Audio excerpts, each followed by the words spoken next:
ബാക്കിയുള്ള പദാർത്ഥങ്ങളെ അപേക്ഷിച്ച് വെള്ളത്തിൻ്റെ പ്രത്യേകത എന്ന് വെച്ചാൽ ഹീറ്റ് അബ്സോർബ് ചെയ്യാനും ടെമ്പറേച്ചർ കൂടാതെ ഹീറ്റ് മെയിൻറ്റെയിൻ ചെയ്യാനുള്ള കഴിവ് ഏറ്റവും കൂടുതലുള്ളത് വെള്ളത്തിലാണ്.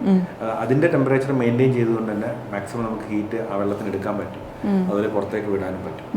അതാണ് നമ്മൾ ഈ നമ്മളെ വേർപ്പ് അല്ലെങ്കിൽ പെർസ്പിറേഷൻ എന്നതിൽ നമ്മൾ ഉപയോഗിക്കും.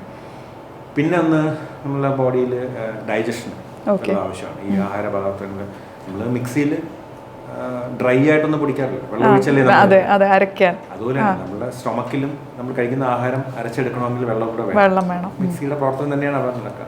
നമ്മളെ എക്സ്ക്രീഷൻ, നമ്മൾ അഴുക്കുള്ള സ്ഥലം നമ്മൾ വെള്ളം ഒഴിച്ച് കഴിയുകയാണ്, ക്ലീൻ ചെയ്യാൻ.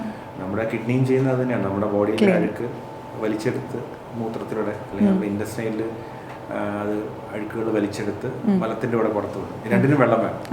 അപ്പോൾ വെള്ളമില്ലെങ്കിൽ കിഡ്നിയും ശരിക്കും വർക്ക് ചെയ്യില്ല, യൂറിൻ നോർമലായി പോകില്ല. വെള്ളം കുടിച്ചില്ലെങ്കിൽ നമ്മളുടെ മോഷൻ ശരിക്കും പോകില്ല. അപ്പം ശരിക്കും പറഞ്ഞാൽ നമ്മളുടെ എല്ലാവിധ പ്രവർത്തനങ്ങൾക്കും വെള്ളം ആവശ്യമാണ്.